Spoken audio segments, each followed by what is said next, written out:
नमस्कार एमपी अब तक आप देख रहे हैं और आपके साथ मैं हूं पुनीत मिश्रा। खबरों की करते हैं शुरुआत और सबसे पहले बड़ी खबर की बात जो शाहजहांपुर से है। आगरा बॉम्बे नेशनल हाईवे पर हंगामा हो गया है। टोल पर गाड़ी निकालने को लेकर दरअसल विवाद हुआ एबी रोड पर। विवाद के बाद कुछ लोगों ने यहां उत्पात किया है। मक्सी के पास टोल बूथ में तोड़फोड़ की गई है और इसका सीसीटीवी फुटेज आज सामने आया है। मक्सी पुलिस पूरे मामले की जांच में जुटी हुई है। यह बड़ी खबर शाहजहांपुर से आपको बता रही है। रविवार की ये तस्वीरें हैं और ये तस्वीरें आज निकलकर सामने आई हैं। सीसीटीवी फुटेज है। टोल पर गाड़ी निकालने को लेकर विवाद हुआ था और उसके बाद देखिए क्या यहां पर मारपीट और तोड़फोड़ की तस्वीरें सामने आई हैं। शाहजहांपुर की यह तस्वीर, टोल पर गाड़ी निकालने को लेकर विवाद हुआ था। कुछ लोगों ने यहां पर उसके बाद उत्पात मचाया। देखिए ये तस्वीरों में ये लोग नजर भी आ रहे हैं और इनकी पहचान भी आसान है क्योंकि बिल्कुल साफ तस्वीरें नजर आ रही हैं। मक्सी पुलिस पूरे मामले की जांच में जुटी हुई है कि कौन लोग हैं जिन्होंने ये तोड़फोड़ की है।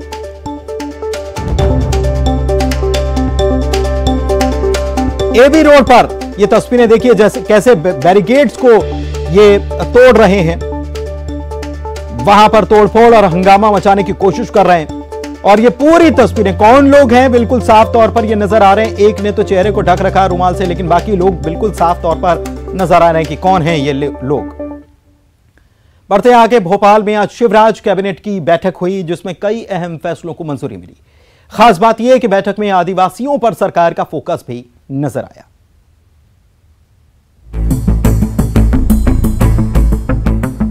शिवराज कैबिनेट की बैठक में कई अहम प्रस्तावों को मंजूरी मिल चुकी है। प्रदेश में ट्रांसफर पर लगे प्रतिबंध को 17 सितंबर से 5 अक्टूबर तक हटाने का फैसला किया गया।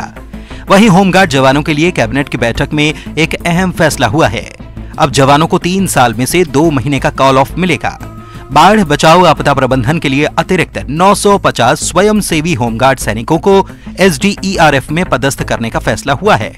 वहीं ऑटो रिक्शा विनिमय योजना 2021 को लागू करने का फैसला किया गया।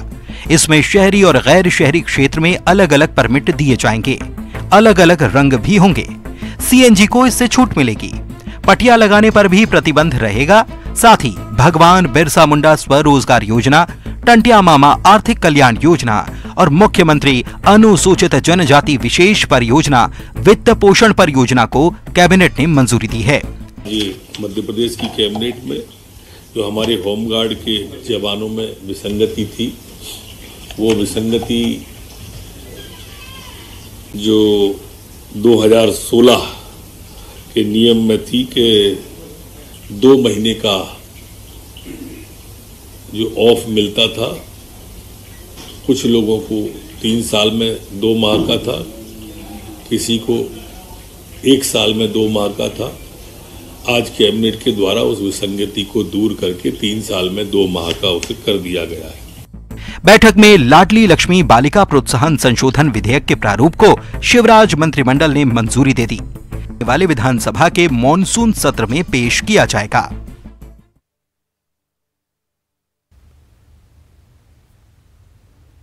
और एक बड़ी खबर इस वक्त आपको बता दें, क्रिकेट के मैदान से बड़ी खबर करो या मरो का मैच आज भारत के लिए है। श्रीलंका से मुकाबला होना है और इस मुकाबले में जो बड़ी खबर आ रही है, श्रीलंका ने टॉस जीत लिया है, लेकिन मैच मुकाबला इंडिया ही जीतेगा। एशिया कप का ये सुपर 4 का मुकाबला और आज ये मुकाबला भारत को जीतना ही है और श्रीलंका ने पहले फील्डिंग करने का फैसला किया है, यानी पहले भारत को बल्लेबाजी करनी होगी।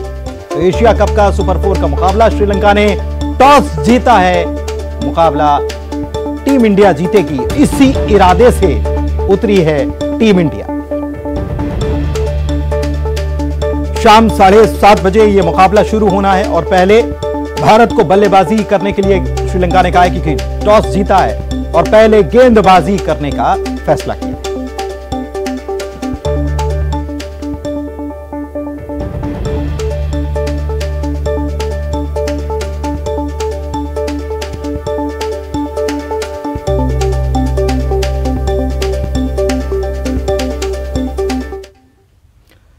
ट्रांसफर पर लगी रोक हटाने को लेकर सियासत अब शुरू हो गई है। कांग्रेस ने बीजेपी सरकार पर हमला बोला है और कहा है कि चुनाव के पहले ट्रांसफर उद्योग के जरिए पैसा वसूलने और चुनाव में ईवीएम के दुरुपयोग करने के लिए अधिकारियों की पोस्टिंग की जाएगी। वहीं बीजेपी ने कांग्रेस पर पलटवार किया और कहा कि जिसकी नजर जैसी होती है उसको नजारे भी तो वैसे ही नजर आते हैं। कमलनाथ सरकार ने 15 महीने में केवल ट्रांसफर उद्योग ही चलाया और इसीलिए उन्हें ऐसा ही नजर आता है, जबकि ये एक सामान्य प्रक्रिया है।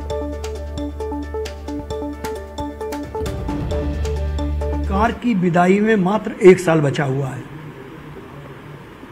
और ट्रांसफर उद्योग के नाम पर जाते जाते और कुछ हासिल कर लिया जाए, उद्योग के माध्यम से पैसा इकट्ठा करना और अधिकारियों की चुनावी बिसात बिछाना, यही उद्देश्य है। कांग्रेस की जैसी नजर है वैसे ही उसको नजारे दिखते हैं। 15 महीने की कमलनाथ सरकार में अगर एक कोई उद्योग चला था तो वो तबादला उद्योग था और उसके पैसे 10 जनपद तक भी पहुंचे और इसके पर्याप्त प्रमाण मीडिया के पास भी है। भारतीय जनता पार्टी में ट्रांसफर सिर्फ और सिर्फ प्रशासनिक सुधार के उद्देश्य से किया जाता है। और ये आगे बढ़ते हैं। प्रधानमंत्री नरेंद्र मोदी अपने जन्मदिन यानी कि 17 सितंबर को मध्य प्रदेश के दौरे पर रहेंगे और इस दिन पीएम एमपी में आयोजित 2 कार्यक्रमों में शामिल होंगे और मध्य प्रदेश को सौगात देंगे। प्रधानमंत्री मोदी 17 सितंबर को एमपी के दौरे पर आएंगे। इस दिन प्रधानमंत्री का जन्मदिन भी है। प्रधानमंत्री यहां 2 कार्यक्रमों में शामिल होंगे। श्योपुर में मेगा कार्यक्रम का आयोजन होगा जिसमें पीएम मोदी महिला स्व सहायता समूह के सम्मेलन को संबोधित करेंगे। वहीं कुनो में चीता परियोजना की सौगात देंगे। 17 सितंबर को कुनो पालपुर में आने वाले अफ्रीकन चीतों की शिफ्टिंग का कार्यक्रम भी आयोजित किया जा रहा है जिसमें पीएम मोदी शामिल होंगे। इस बात की जानकारी खुद सीएम शिवराज सिंह चौहान ने दी है। प्रधानमंत्री के दौरे को लेकर पार्क में 5 और कराहल में 4 हेलीपैड बनाए जा रहे हैं। कुनो पालपुर पार्क में करीब 20 दिन से चीतों के आगमन की तैयारियां चल रही हैं। वहीं बीजेपी ने प्रधानमंत्री के जन्मदिन को सेवा समर्पण के रूप में मनाने का ऐलान किया है। बीजेपी 17 सितंबर से 2 अक्टूबर तक इसे सेवा पखवाड़े के रूप में मनाएगी। बीजेपी मिशन 2023 में जुट गई है और पार्टी अब कमजोर सीटों पर अभियान चलाने वाली है, लेकिन कांग्रेस का कहना है कि अब जनता उसे सबक सिखाएगी। एमपी में अगले साल विधानसभा के चुनाव होने हैं और चुनाव को लेकर बीजेपी ने अपनी तैयारी तेज कर दी है। पार्टी कमजोर सीटों पर अभियान चलाएगी। विधानसभा की करीब 103 सीटों पर अभियान चलेगा। देखिए, भारतीय जनता पार्टी में हमारी बड़ी पुरानी परंपरा है। हम लोग पूर्णकालिक भी निकालते हैं, हम लोग विजयवृत्ति कार्यकर्ता भी निकालते हैं और कहीं ना कहीं उसी परंपरा को अब आगे बढ़ाने का काम हम लोग कर रहे हैं। भारतीय जनता पार्टी में ऐसे कार्यकर्ता जो अपने आप में समय दे सकते हैं, उन सीटों पर जाके जहां निश्चित रूप से भारतीय जनता पार्टी को थोड़ा पिछली बार नुकसान हुआ था, उनका एक आकलन करके वहां कैसे कार्यकर्ताओं के बीच में अच्छा समन्वय बने, कैसे शासन की योजनाओं को और नीचे तक ले जाया जाए और कैसे पार्टी का और विस्तार हो। आप जानते हैं कि बूथ प्रबंधन का बहुत महत्वपूर्ण कार्य पार्टी में संपन्न हुआ है, लेकिन उसकी सतत मॉनिटरिंग भी अपने आप में एक बहुत बड़ी आवश्यकता पार्टी की होती है। निश्चित रूप से ऐसे संवैधानिक कार्यकर्ता अपने आप में वहां जाकर विस्तार करेंगे और कहीं ना कहीं चुनाव की दृष्टि से हम लोग बहुत मजबूत होंगे। वहीं बीजेपी के अभियान पर कांग्रेस ने तंज कसते हुए कहा कि हारी हुई सीटों की नहीं, हार के लिए बीजेपी तैयार कर रही है। जनता अब बीजेपी को सबक सिखाएगी। भारतीय जनता पार्टी हार गए थे, नहीं हार रही है, उस हिसाब से तैयारी करे तो बेहतर होगा। मध्य प्रदेश की जनता अपना मन बनाकर बैठी है कि भारतीय जनता पार्टी ने भ्रष्टाचारियों का समूह, प्रदेश को लूटने वालों का समूह, गरीबों के बच्चों के निवालों तक को लील जाने वाला समूह, तो इसका आभास उन्हें हो चुका है और उससे अपनी डूबती हुई इज्जत को कैसे बचाएं। भारतीय जनता पार्टी अपनी बैठकों में इन चीज़ों का मंथन कर रही है, उसके अलावा कोई नहीं है। वहीं बीजेपी ने मिशन 2023 के तहत पार्टी के विभागों के संयोजक और सह संयोजक की घोषणा कर दी है। हेमंत खंडेलवाल को जिला कार्यालय निर्माण का संयोजक बनाया गया है, तो वहीं स्वच्छ भारत अभियान के प्रदेश संयोजक सुरजीत सिंह चौहान होंगे। नमामि गंगे के संयोजक कमल राजपाल और राष्ट्रीय महासंपर्क का संयोजक गणेश मालवीय को बनाया गया है। चुनाव प्रबंधन की जिम्मेदारी प्रदीप त्रिपाठी पर होगी। राहुल गांधी की कल से शुरू होने वाली भारत जोड़ो यात्रा में पीसीसी चीफ कमलनाथ शामिल नहीं होंगे। इस बात की जानकारी कमलनाथ ने खुद एक संदेश जारी करके दी है और वजह बताई है निकाय चुनाव।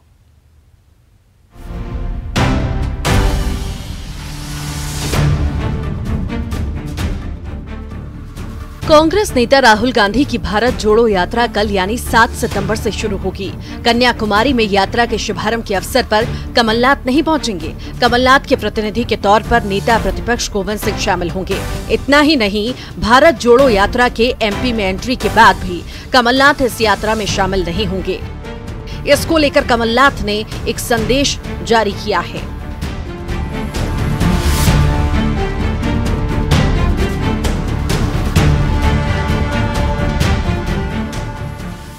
अपने संदेश में कमलनाथ ने कहा कि जिस दौरान एमपी में भारत जोड़ो यात्रा रहेगी, उस दौरान वो निकाय चुनाव में व्यस्त रहेंगे, इसीलिए वो इस यात्रा में शामिल नहीं होंगे। आपको बता दें कि कांग्रेस की भारत जोड़ो यात्रा 7 सितंबर से शुरू होगी। भारत जोड़ो यात्रा कन्याकुमारी से कश्मीर तक जाएगी। पूरी तरह से पैदल ये यात्रा 12 राज्यों और 2 केंद्र शासित प्रदेशों से होकर निकलेगी। राहुल गांधी की भारत जोड़ो यात्रा मध्य प्रदेश में 16 दिन रहेगी। यात्रा 24 नवंबर को महाराष्ट्र से बुरहानपुर के रास्ते एमपी में एंट्री करेगी।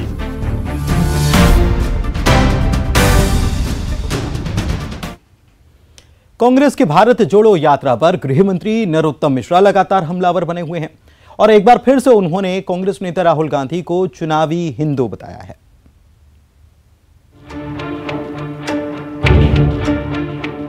कल यानी 7 सितंबर से राहुल गांधी की भारत जोड़ो यात्रा शुरू हो रही है। राहुल गांधी की यात्रा 16 दिनों तक एमपी में रहेगी और इस दौरान राहुल गांधी नर्मदा नदी में स्नान भी करेंगे और महाकाल मंदिर में पूजा अर्चना भी करेंगे। इसको लेकर प्रदेश के गृह मंत्री नरोत्तम मिश्रा ने राहुल गांधी पर निशाना साधा। उन्होंने कहा कि राहुल गांधी चुनावी हिंदू हैं। चुनाव को देखते ही वो महाकाल के दर्शन करते हैं और नर्मदा और शिप्रा नहाने चले जाते हैं।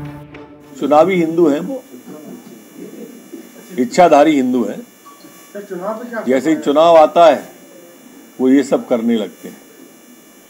चुनावी हिंदू हैं वो, इच्छाधारी हिंदू हैं। जैसे ही चुनाव आता है वो ये सब करने लगते हैं। नरोत्तम मिश्रा राहुल गांधी की भारत जोड़ो यात्रा को लेकर पहले भी तंज कसते रहे हैं। वो कह चुके हैं कि फिलहाल कांग्रेस में जिस तरह भगदड़ की स्थिति है, उसे देखते हुए राहुल को पहले कांग्रेस जोड़ो यात्रा शुरू करनी चाहिए। और वहीं गृह मंत्री डॉक्टर नरोत्तम मिश्रा के कांग्रेस और राहुल गांधी को इच्छाधारी हिंदू बताए जाने पर पूर्व मंत्री पीसी शर्मा ने पलटवार किया और बीजेपी को इच्छाधारी बताते हुए कहा है कि भारत छोड़ो आंदोलन जब चला रहे थे तब ये लोग अंग्रेजों के साथ खड़े थे। इच्छाधारी तो भारतीय जनता पार्टी है, आरएसएस, जिसने अपनी इच्छा से स्वतंत्रता संग्राम में भाग नहीं लिया। महात्मा गांधी का जो भारत छोड़ो आंदोलन था अंग्रेजों के खिलाफ, उसमें अंग्रेजों का साथ दिया और अब अपने को आपको राष्ट्रवादी कह रहे हैं। धार के कारम डैम पर एमपी में सियासत अभी थमी नहीं है। डैम में लीकेज को लेकर कांग्रेस ने अब करप्शन के आरोप लगाए हैं और ईओडब्ल्यू कुछ किया है।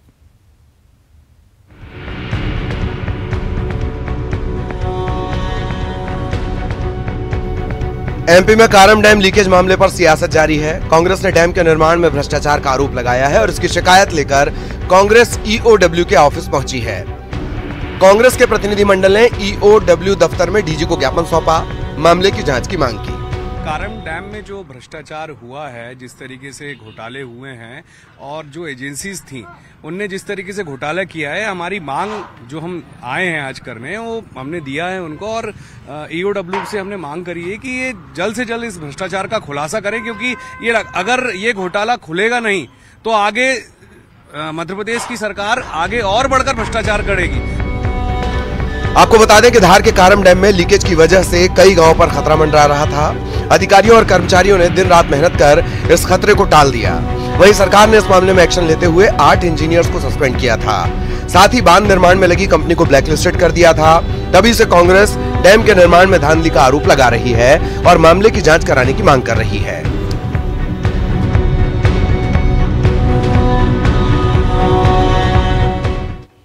और एक बड़ी खबर आपको बता दें, जबलपुर से ये बड़ी खबर है एमपी वक्फ बोर्ड की चुनाव प्रक्रिया को लेकर, जिस पर हाईकोर्ट ने रोक लगा दी है और सरकार को नोटिस जारी करते हुए जवाब मांगा है। आरिफ मसूद ने दरअसल इस पर पूरी प्रक्रिया पर सवाल खड़े किए थे और उन्होंने कहा था कि मैं हाई कोर्ट का दरवाजा तक खटखटाऊंगा। तो हाई कोर्ट ने रोक लगा दी है, सरकार से जवाब मांगा है। 7 सदस्यों की निर्वाचन प्रक्रिया को दरअसल याचिका के माध्यम से चुनौती दी गई है। चुनाव अधिकारी की नियुक्ति को भी चुनौती दी गई है। याचिकाओं के जरिए से ये दलील पेश की गई है कि वक्फ बोर्ड चुनाव प्रक्रिया जो है इसमें उल्लंघन हुआ है। चुनाव की प्रक्रिया में नियमों का पालन नहीं हुआ, चुनाव लड़ रहे सदस्यों के पास जरूरी योग्यता नहीं है, यह भी कहा गया। और चुनाव अधिकारी पर पहले से ही विभागीय कार्रवाई लंबित है। याचिकाकर्ताओं की तरफ से जो दलील पेश की गई, इसके बाद सरकार ने जवाब पेश किया और सरकार ने बताया कि चुनाव अधिकारी ने आज सुबह ही इस्तीफा दे दिया है। दाऊद अहमद खान को चुनाव अधिकारी बनाया गया था। हाईकोर्ट ने सदस्यों की योग्यता संबंधी जानकारी अब सरकार से तलब कर ली है। इस मामले में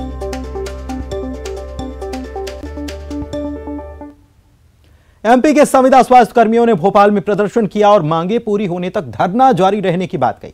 दरअसल नियमितीकरण की मांग ये लोग कर रहे हैं।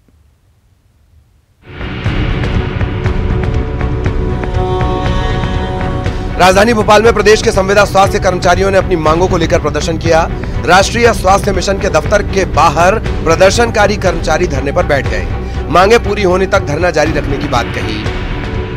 प्रदेश भर के संविदा स्वास्थ्य कर्मचारियों ने राजधानी भोपाल में डेरा डाला है और बड़ी संख्या में नियमितीकरण की मांग को लेकर संविदा स्वास्थ्य कर्मचारियों ने जो हल्ला है वो बोला हुआ है। राष्ट्रीय स्वास्थ्य मिशन के दफ्तर के बाहर आप देखेंगे कि बड़ी संख्या में जो संविदा स्वास्थ्य कर्मी हैं वो नियमितीकरण की मांग कर रहे हैं। और इसी कोविड जैसा जो कठिन दौर था उसमें भी संविदा स्वास्थ्य कर्मचारियों ने लगातार अपनी सेवाएं दी हैं और अब सरकार से यही गुहार है कि जल्द से जल्द उन्हें नियमित किया जाए। कैमरामैन खिलान सिंह के साथ रंजना दुबे, न्यूज़ 18 भोपाल।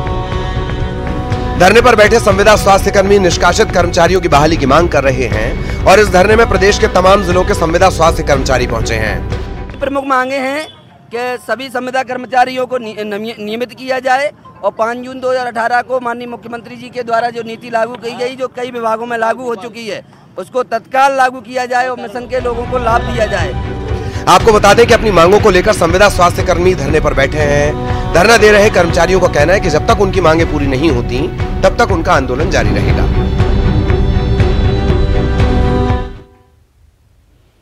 अब तक आपने किसी मंत्री को धौंस दिखाते हुए देखा होगा, लेकिन पार्टी नेता को मंत्री बनकर धौंस दिखाते हुए देखा नहीं होगा। मामला सागर की कटरा पुलिस चौकी का। यहां पर ट्रैफिक पुलिस कर्मियों पर चिल्लाते दिखाई दे रहे ये नेताजी सागर बीजेपी उपाध्यक्ष नवीन भट्ट हैं। नवीन भट्ट नगरीय प्रशासन मंत्री भूपेंद्र सिंह के करीबी माने जाते हैं। जानकारी के मुताबिक नवीन भट्ट के भाई की स्कूटर कटरा पुलिस चौकी पर तैनात ट्रैफिक कर्मियों ने ड्राइविंग लाइसेंस न होने की वजह से जब्त कर और चालान बनाया। नवीन भट्ट ने फोन पर पुलिसकर्मी से बात करने की कोशिश की, लेकिन फोन नहीं उठा तो वो पहुंच गए कटरा चौकी और भीड़ पड़े पुलिसकर्मी।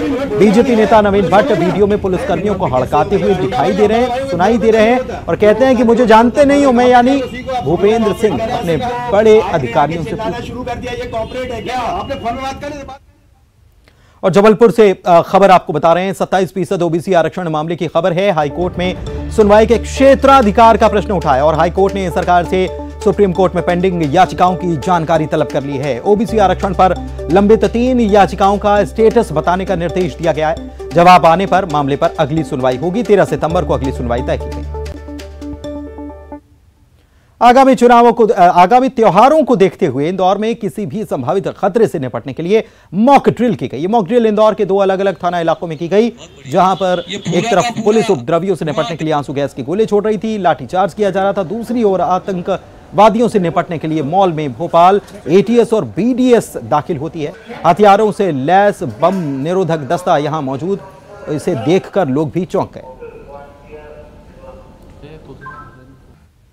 देश की पहली कोरोना नेजल वैक्सीन को मंजूरी मिल गई है। आपातकालीन इस्तेमाल के लिए इसे मंजूरी मिल गई है। भारत बायोटेक ने यह कोरोना की नेजल वैक्सीन तैयार की है। डीजीसीआई ने आपातकालीन इस्तेमाल के लिए इसे मंजूरी भी दे दी। 18 वर्ष के ऊपर के लोगों को यह नेजल वैक्सीन लगाई जा सकेगी।